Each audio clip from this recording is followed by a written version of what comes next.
Le damos entonces la palabra a Germán Moll. Gracias.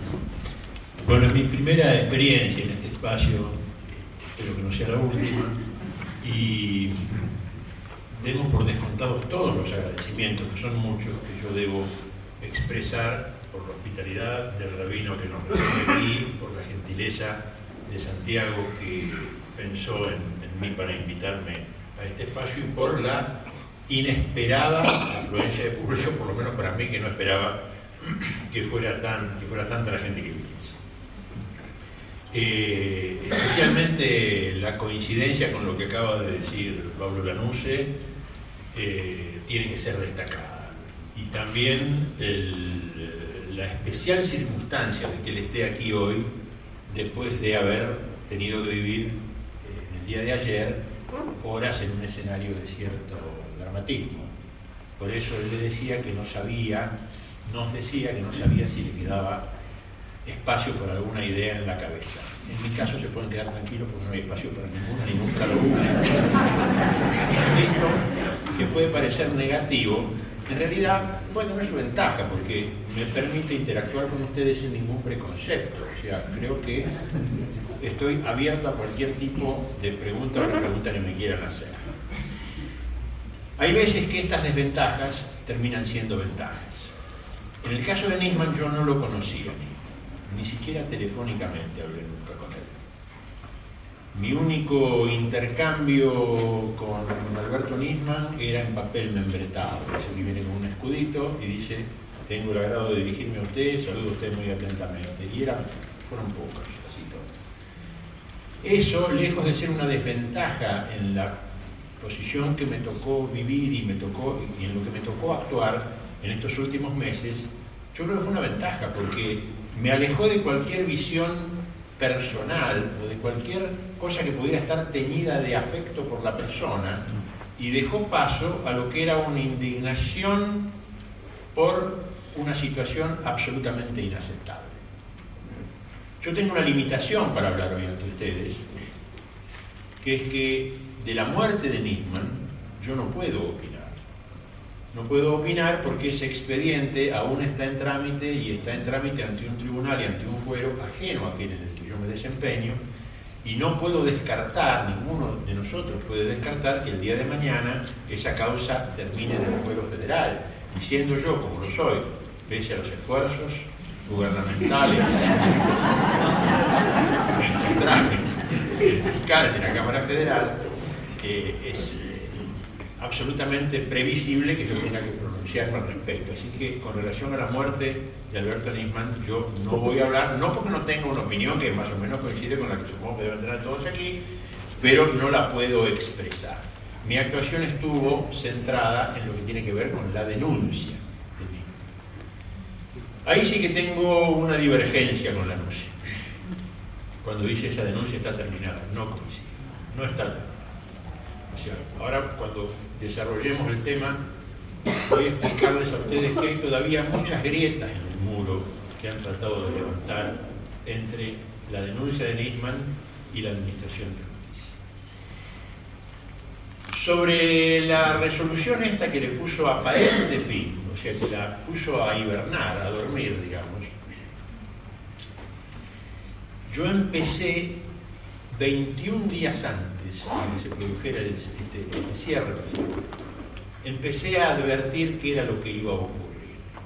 Y me pasé 21 días gritándolo como los gansos del Capitolio en Roma cuando los godos subían. No logré despertar a la guardia, a veces no había guardia.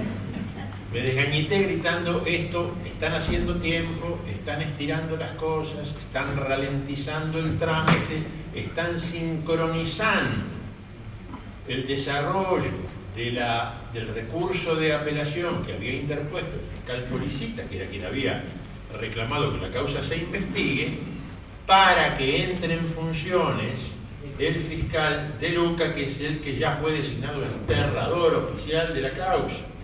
21 días estuve gritando eso hasta que finalmente ocurrió. ¿Acaso me dio a mí Apolo facultades adivinatorias como las sibilas de la antigüedad, no, era muy fácil. Yo en algún programa dije que era, en mi barrio le decían eso, ir a los burros con el diario del lunes. Es muy fácil acertar cuando vos sabés cómo va a terminar la carrera. Es real, lo sabíamos. Lo sabíamos no porque uno tenga la facultad de ver el futuro, sino de ver el pasado. Es decir, al analizar cuáles habían sido los pronunciamientos de este y de otros fiscales, era clarísimo cómo iba a terminar esto. Porque es una conducta invariable de este adefesio, de este engendro, que lleva por título justicia y para colmo legítimo. O sea, siendo la antítesis de ambos conceptos. No bastaba perfectamente con ver que este fiscal era el que había dicho que ninguna de las conductas de vudú eran delictivas. Este fiscal es el que había dicho que todos los que habíamos participado de la marcha del 18 de febrero éramos figuretes. Y yo particularmente un gángster. ¿Habían sabido de lo que iba a pasar? Otra fiscal, en el incidente de recusación del juez Bonadío en la causa Botesur, se plegó entusiastamente al pedido de la defensa de la sobrina presidencial para que el juez fuera apartado. Los fiscales coinciden fervorosamente con los defensores. El procesado Bonella, que ahora es fiscal, que en la época no lo era, hizo lo posible y lo imposible por apartar a Lázaro Báez de la investigación de aquella denuncia que surgió por un programa de televisión de la tarde. Tengo que tener dudas o incertidumbres acerca de cuál va a ser la conducta de los fiscales de justicia legítima en un caso como este. No, en absoluto. Por eso estuve 21 días gritando. 21 días gritando que esto iba a ocurrir. Me salió 21 años. ¿Por qué 21 años? Porque hace 21 años que estoy sentado en esa silla. Y en 21 años yo había recibido una recusación. ¿Qué digo de quién era? Era de la esposa del sindicalista Zanola por la causa aquella famosa de los medicamentos. Fue rechazada la recusación, o sea, no me pudieron apartar. En 21 años una recusación. En los últimos 3 meses 6. Tampoco me pudieron sacar. Fui recusado por el diputado Larroque, por el espía abogado, por el humorista de Lía, por el canciller Timerman, por la procuradora del Tesoro Abona y ahora últimamente, en un caso insólito, por primera vez en mi vida, no sé si tenés un récord por lo menos latinoamericano, fui recusado por una querella, no por una defensa, por una querella, por la Secretaría de Derechos Humanos en la causa de papel prensa. Tampoco me pudieron sacar en ninguna de estas 6. Entonces, por algún motivo sigo ahí y sigo siendo una piedra en el zapato. Trataremos de seguir trabajando de eso todo el tiempo que nos dure. ¿Qué es lo que se ha buscado? ¿Cómo ha funcionado esto? Pablo hablaba recién de la reforma legislativa, del aparato de las leyes, etcétera, etcétera. Me parece que todo esto tiende a buscar convertir lo que en un día fue un sistema para administrar justicia en un dispositivo amañado y complaciente tendiente a procurar impunidad y a mantener, mediante las designaciones irregulares, pero en todo caso masivas, un control sobre las investigaciones actualmente en curso sobre graves hechos de corrupción. Entonces se ha hecho uso en esta denuncia de Nisman de toda clase de martingalas, de chicanas, de retrasos, o sea, pero cosas realmente increíbles como las recusaciones, la repetición, hasta el hartazgo de audiencias innecesarias, de volver a decir los mismos argumentos repetitivos, ausencias inexplicables de camaristas que tenían que pronunciarse hoy y víctimas de una súbita indisposición no se presentaban hasta la semana siguiente, hasta que finalmente llegó el mágico día, que era el 16 de marzo, en el cual entraba en funciones el fiscal de Luca, y ahí sí, muy gentilmente hicieron lugar a mi recurso de casación, sabiendo que lo entregaban vivo a que pasara esto. ¿Por qué digo yo que esto no está terminado? En las primeras horas de la denuncia, o sea, en las horas inmediatamente posteriores a la muerte de Nisman, se presenta ante el juez Rafecas un escrito de la Procuración del Tesoro, firmado por la procuradora Angelina Abona y los subprocuradores, viceprocuradores, donde sin que nadie los llame, ellos explican detalladamente todo el procedimiento que tuvo que ver con la firma del memorándum de entendimiento con Irán, habiendo sido, cosa que nos enteramos después, Abona una de las personas que concurrieron a Ginebra a firmar y a debatir este entendimiento con las autoridades iraníes. Yo la denuncié porque dije que la Procuración del Tesoro, conforme la misión y funciones asignadas por ley, está para defender al Estado, no a los funcionarios del Estado. No es lo mismo un funcionario del Estado que el Estado como persona jurídica. El Estado es una persona jurídica, una persona de existencia ideal, y por lo tanto no puede delinquir. En la ley argentina, las personas ideales, las sociedades, no delinquen los funcionarios o los socios que las integran. En consecuencia, se metieron donde nadie los había llamado para hacer una denuncia de las personas imputadas, la presidenta, el canciller, el diputado, etc.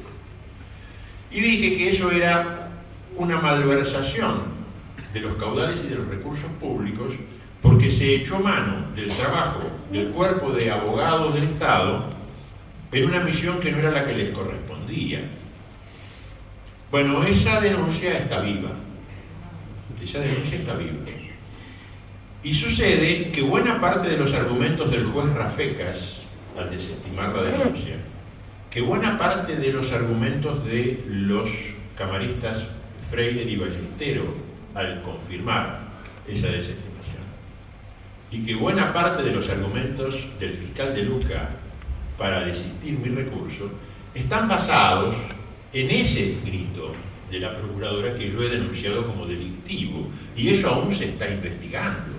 Si esa presentación ilegal, a mi juicio, fuera así declarado, buena parte de las argumentaciones que sustentan la resolución que se adoptó con respecto a la denuncia de Alberto Nisman perderían vigencia. Me tocó, por otra parte, entender en una denuncia que presentó en mi organismo la diputada Margarita Stolbizer, donde se adjuntaba recortes de una publicación brasileña, Fruta Bella, en la que se denunciaba que el memorándum de entendimiento con Irán tenía que ver con la transferencia de tecnología nuclear. Yo pude haberla mandado a sorteo al otro día, podría haberla mandado a la oficina de sorteos de la Cámara para que se designara un juez que interviniese, pero no hice eso. Yo abrí una investigación preliminar y ahí la tuve despacito masajeándola 3 o 4 meses. Y junté todos los elementos de los que fui capaz de juntar, porque los fiscales tenemos muchas limitaciones para investigar. Es decir, este código vigente tampoco es ninguna maravilla. Por eso yo siempre hago la diferenciación cuando me hablan de reforma del Código de Procedimiento, que sí es necesaria una reforma del Código de Procedimiento. No así como lo están haciendo, pero sí es necesario. Entonces, este código vigente nos da a los fiscales algunas facultades investigativas, pero que son muy limitadas. Hay muchas cosas que no podemos hacer. No podemos hacer exhortos, no podemos allanar, no podemos indagar, un montón de cosas que tenemos que pedirle. Necesitamos la intervención judicial para poder avanzar. Así que llegué hasta donde pude y finalmente la judicialicé, en el sentido de que la mandé a sorteo para que se designara un juez, y eso, hasta donde yo sé, sigue abierto. En consecuencia, hay un montón. Cuando estuvimos con Santiago la vez pasada en el Hotel Panamericano, cuando fue el aniversario se hablaba ese día, no sé si te acordás, de una denuncia que había hecho Lavaqué contra Laura Alonso y el grandote de Daya. Col, eso. Lo tenemos también. Bueno, a mí, perdón, no te diga esto acá, pero a mí me parece que la denuncia de Lavaqué tiene un objeto procesal muy similar a la denuncia de Nisman. O sea, si bien está hecha desde la otra punta, o sea, la denuncia de Nisman apuntaba para acá y esta otra punta de acá para allá, pero en el medio, las cosas que se pide que se investiguen son las mismas. Y esa denuncia también está en trámite. También está en trámite. Perdón, parece que ahí me enseña que me había alejado del micrófono. En consecuencia, hay muchas actuaciones que todavía andan repiqueteando por ahí, que podrían llegar a traer alguna sorpresa, agradable para algunos, desagradable para otros. Así que, como bien dijo Pablo, no debemos perder las esperanzas. Y debemos ser cuidadosos, sí, con la otra cosa que dijo Pablo recién, con las mentiras que constituyen esto que ahora se llama el relato. Pero me parece que tenemos que ser cuidadosos mirando hacia nosotros mismos, porque el relato siempre es más atrayente que la verdad, necesariamente. La verdad suele ser, no es fascinante, no tiene atractivo. O sea, la verdad suele ser, si no aburrida, muchas veces triste. Entonces, es difícil combatir con el relato. Por eso el relato solo se suplanta con otro relato. O sea, uno ofrece la realidad aún documentada y probada, pero en general el público prefiere la fantasía del relato. Entonces, eso es lo que no nos debe comer la cabeza. Con relación a la situación de Nisman, bueno, la investigación seguirá, me refiero a la que tiene que ver con su muerte. Todo parece encaminarse hacia un callejón sin salida, pero va a ser muy difícil hacer zapping con esta verdad. O sea, va a ser muy difícil decir, bueno, hacemos otro canal y veamos otra cosa. En general la gente puede ser lábil y dispersa, pero estas cosas quedan. O sea, es difícil sacarse esta mochila de encima para quienes han tenido responsabilidad directa o indirecta en la producción de este evento. Tal como lo dijo Santiago en su introducción, la denuncia de Nisman era, y estaba muy claro en el voto en disidencia de Fará y en el requerimiento de Policita cuando solicita que intervenga, que se abra la investigación a Rafeca, la denuncia de Nisman era una hipótesis verosímil, era hasta ahí una realidad a comprobarse. Lo que queríamos era que nos dejaran comprobar. Y yo mencioné en algún reportaje que me hicieron unas palabras que había escuchado de Santiago, a quien yo no conocía en ese momento. Nos conocimos en el Teatro Avenida en una obra, que lo había visto yo en un programa, creo que era el de Viento Alegre.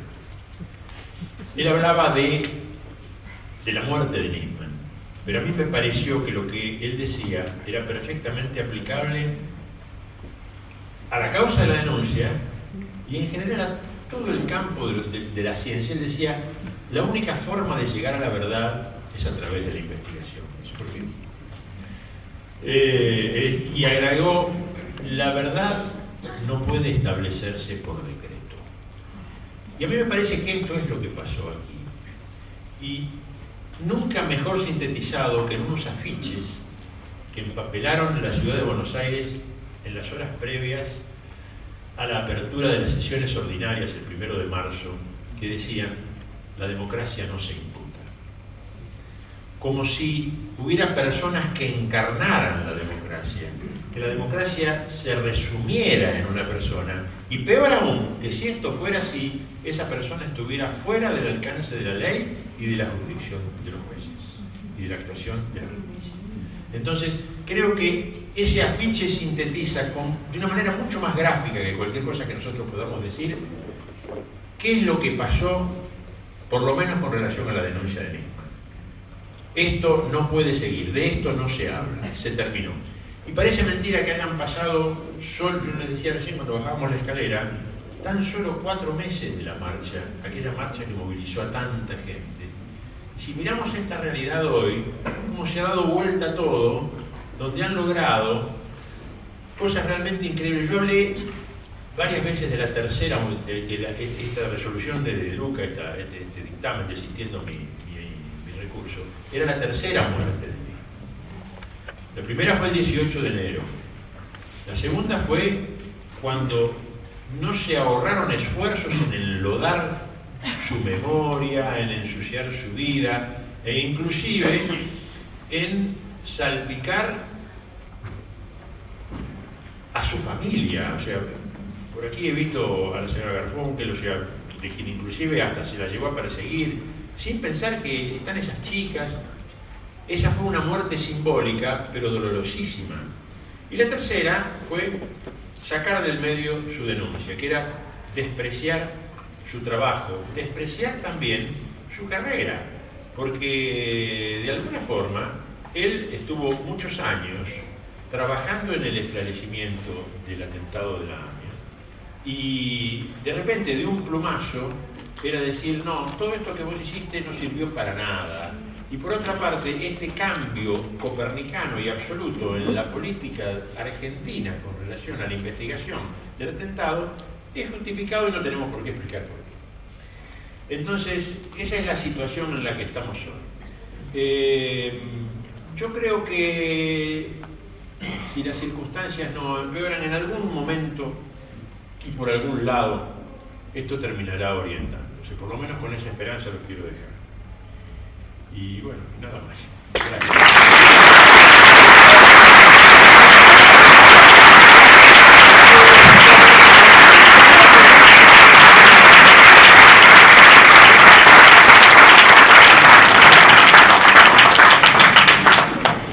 Como ven, en el caso de Germán Moldes no le ha salido bien la cosa, tiene ideas en la cabeza.